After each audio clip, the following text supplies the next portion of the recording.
नमस्कार दोस्तों, आज देश के दिल यानी दिल्ली के जंतर मंतर से एक ऐसी आवाज उठ रही है जो सिर्फ लद्दाख को नहीं बल्कि पूरे हिंदुस्तान के लोकतंत्र की आत्मा की आवाज है। पर्यावरणविद सोनम वांगचुक आज अपनी भूख हड़ताल के 16वें 17वें दिन में प्रवेश कर चुके हैं। सरकार की गलत नीतियों के खिलाफ अपने हक के लिए एक इंसान अन्न जल त्याग कर बैठा है।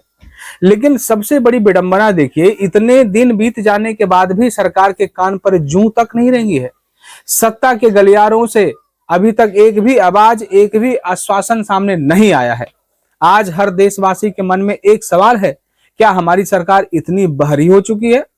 सोचिए, अगर इस भूख हड़ताल में सोनम वांगचुक को कुछ भी हो जाता है तो यह सिर्फ एक व्यक्ति की मौत नहीं होगी, यह इस देश के एक महान विचार की मौत होगी। यह मौत होगी उस भरोसे की जो एक आम नागरिक अपनी सरकार से करता है। अगर आज एक व्यक्ति को अपनी ही सरकार के सामने, अपने ही देश में अपनी जायज मांगों को मनवाने के लिए शांतिपूर्ण तरीके से बैठना पड़े और अपनी जान गंवानी पड़े, तो यह लोकतंत्र की हत्या नहीं तो क्या है?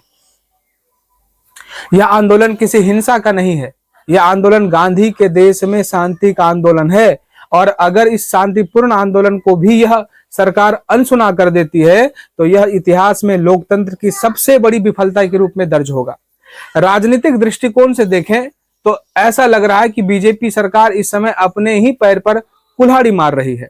भले ही सोनम वांगचुक कांग्रेस या अन्य विपक्षी विचारधाराओं, जैसे कि लोग इसे कांग्रेस या जनता से जोड़कर देख रही है या कॉकरोच जनता पार्टी से जोड़कर देख रही है, उसके साथ मिलकर क्या या उनके समर्थन से यह लड़ाई लड़ रहे हो, लेकिन हमें यह नहीं भूलना चाहिए कि उनके पीछे की सोच राजनीतिक नहीं है, उनकी मानसिकता देश की जनता का हित है, लद्दाख के पर्यावरण का संरक्षण है और आने वाली पीढ़ियों का भविष्य है। बीजेपी को इतिहास से सीखना चाहिए कि जिस तरह कभी कांग्रेस ने जनता की आवाज को अनसुना किया था और आज अपने अस्तित्व को बचाने के लिए संघर्ष कांग्रेस कर रही है, वही गलती आज बीजेपी दोहराती हुई दिख रही है। अगर सरकार ने समय रहते जनता और पर्यावरण की इस जरूरत को नहीं समझा तो सत्ता का अहंकार किसी का भी अस्तित्व खत्म कर सकता है। जनता सब देख रही है। सोनम वांगचुक सिर्फ एक नाम नहीं है, वह देश के पर्यावरण संवर्धन के, इनोवेशन के और सच्चाई के प्रतीक हैं। आज उस व्यक्ति को उनके विचारों और उनके जीवन को बचाने के लिए पूरे देश की एक तरीके से जिम्मेदारी बनती है। यह लड़ाई सिर्फ लद्दाख की नहीं है, यह सिर्फ लड़ाई नीट परीक्षा की नहीं है, यह लड़ाई इस देश के संविधान और लोकतांत्रिक अधिकारों को जिंदा रखने की है। इस बहरी सरकार को अब जागना होगा, सुनना होगा और जवाब देना होगा, इससे पहले कि बहुत देर हो जाए। सरकार को सोनम वांगचुक की सुध लेनी होगी।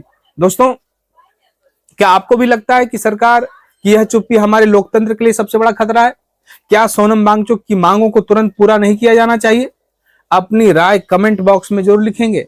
इस वीडियो को ज्यादा से ज्यादा शेयर करें ताकि यह कोई व्यक्ति तक पहुंचने से बच ना जाए, यह सोई हुई सरकार तक पहुंच सके। चैनल को सब्सक्राइब करें और इस आवाज को बुलंद करने में हमारा साथ दें। जय हिंद, जय भारत।